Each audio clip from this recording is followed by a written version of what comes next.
Hi, welcome to the next episode of the Naria Lemaire Show, and I am your host, Naria. For those of you who are new, welcome. I'm so excited to have you. I am a registered dietitian who specializes in gut health and overall longevity and healthy aging. Now, today's a really good topic. I've been getting so many questions on gut health. To be honest, guys, there's going to be a few episodes that are just going to really focus on that. Now, today I want to talk about something I talk about all the time with my clients on social media, in any groups, in any settings about the gut and how it all starts in the gut.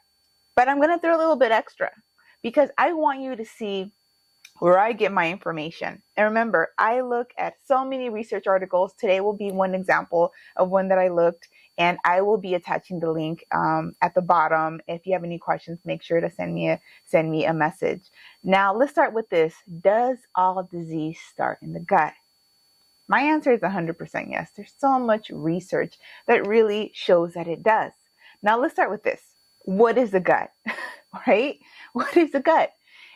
Essentially, the gut goes all the way from the mouth all the way to the buttsies. Yeah, I did say buttsies. I'm a mom and I can say buttsies.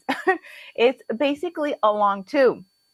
You eat something, and as soon as you start to eat, guys, your body already goes into person's eating. Let's release this. Let's release that. Let's release what we need to digest this food.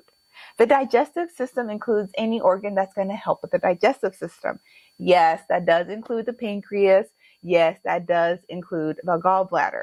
And when these guys go into action, they do their thing, right? They're releasing the enzymes, they're breaking the proteins down. Let's go, nice and smooth sailing. The nice and long tube is great.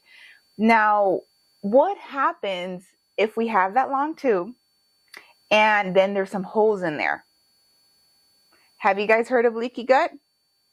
I'll make an episode about the leaky gut, but I'll touch on it a little bit today. So essentially imagine this. Look at this picture that I have on here. You see that hole there that I circled? That's not supposed to be there, right? So what happens? Those unwanted things can cross down that barrier. And what does your body say when it goes down that barrier that they're not supposed to go to? Does it say, ooh, hey, excited, welcome, let's go, let's party? Or does it say, alarm, alarm, panic? It starts to go into defense mode. What does that mean? It means inflammation. Inflammation starts to happen. And guys, remember, when these things happen acutely, once in a while, your body is like, we got this.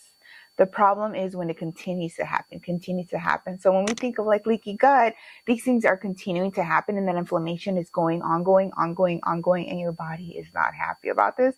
It's going to become stressed. Just like you, when you're overworked, are you always super energetic, or are you sooner or later going to say, oh, I'm tired, I just want to take a nap? Your body too. That's how it goes. So when the inflammation continues, what happens? Not only is your body tired, but what does that mean? What does that mean your body's tired, Naria? I know, I get these questions. Guys, this means your risk for preventable chronic healthcare conditions starts to go up. This does include neurological. This does include type 2 diabetes, cardiovascular diseases. Yes.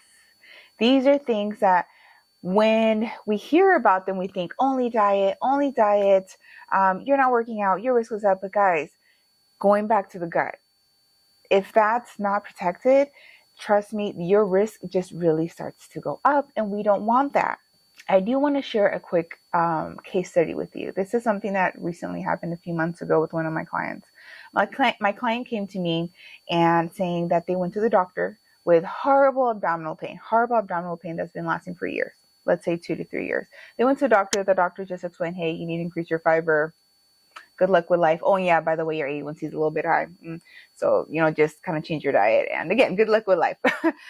So then they come to me just really upset, really frustrated. Guys, when people come to me, they don't come to me when they're happy and butterflies and rainbows and everything's great. They come to me usually very stressed, very tired, and ready for something different. Guys, they want something different. So they come to me, they show me their labs, we go through everything. And after my assessment, it's like, let's see what we really have in there, because I can throw my guesses out there. But guys, are we down to guess, or do we really want to get to the root problem? And with us, we want and we will get to the root problem. We sent for some testing. We got the testing back. and boom, just really the indicators there was just the inflammation was so high. I was like, oh gosh, your body is so stressed right now. We started to have a game plan to reduce that inflammation. We really have to work, guys, not only on diet, because, I'm a dietitian, so we have to do the diet. But when you think about your gut, you have to know, when we talk about like the leaky gut, what is going to prevent that from happening. There's a mucosal layer we really want to nourish. We really want that to be strong. And like you see picture, I'm going to put a picture right here if you can see it. You see that bacteria is on top. We want mainly of those good guys.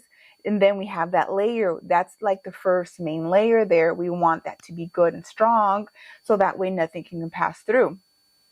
So part of the game plan was just that, to improve the good bacteria, to get that layer nice and thick, to stop the leaky gut. So that way that inflammation is no longer occurring.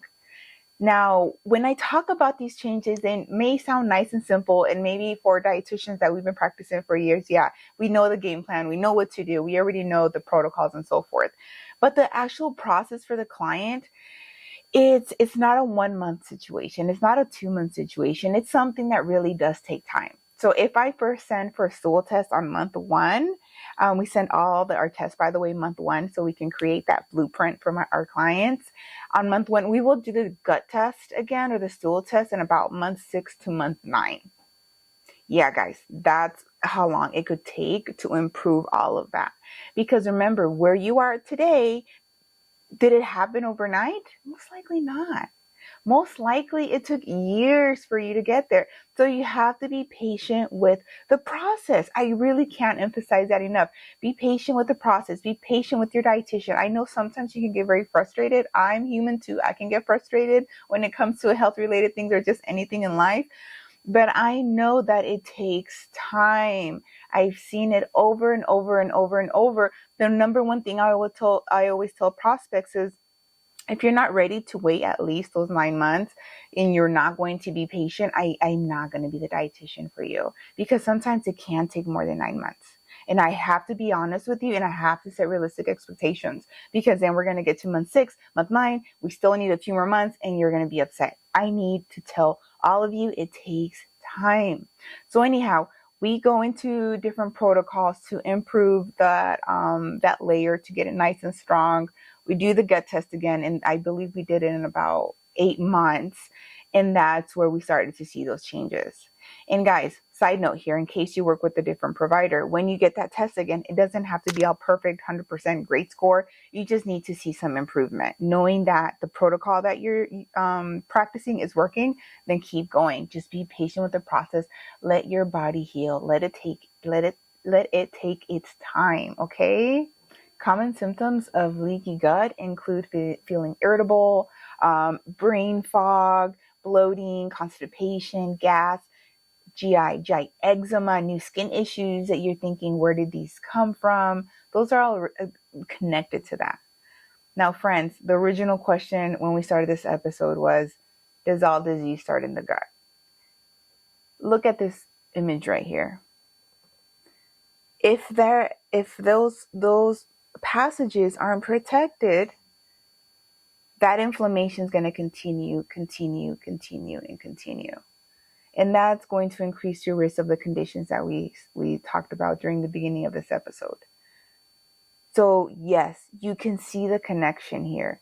This is just literally your answer to how it's connected right here. If you have any questions, please send me a message, narilamere@gmail.com. Comment below. Let me know what questions you guys have. I would love to do a part 2 here. But when it comes to, does all disease start in the gut, there's always going to be new research, right? There's always going to be more and more new research. But what we know as of today is there's a vast amount of support that lets us know that the gut is massive. And I'm sure 10 years from now, 20, 30, 40, when I'm on my deathbed, this is even going to be more proven at that time. And I'm so excited to learn more research on this to help my clients get to the root problem. When you feel like this and you go to the doctor and they say, hey, just take, Metamucil or whatever it is, that's a Band-Aid approach, right? They're not getting to the root problem, period. I see it over and over again. That's not getting to the root problem. That fiber is not going to help with here. Again, I'm going to present it again. It's not going to help. It's going to help diversify because of the prebiotics, because we know fiber is prebiotics. I hope you've listened to the other episodes. I'm preaching on this all day. It is going to have a massive amount of benefits. Do not get me wrong. Fiber is life. Seriously. But you're going to need more than just fiber, guys. Okay? Let me know if you have any questions. I'd love to do a follow-up again on this episode. But when we think about who you are, your health status, there's no way you can consider yourself a healthy person and ignore your gut. I'm sorry. I say that with 100% love and just honesty. There's no way. Okay? If you have any questions on how to improve your gut health, or you're like, what can I do to get started? Let me know. We can add you to our freebie list. All right, friends? So till next time, bye.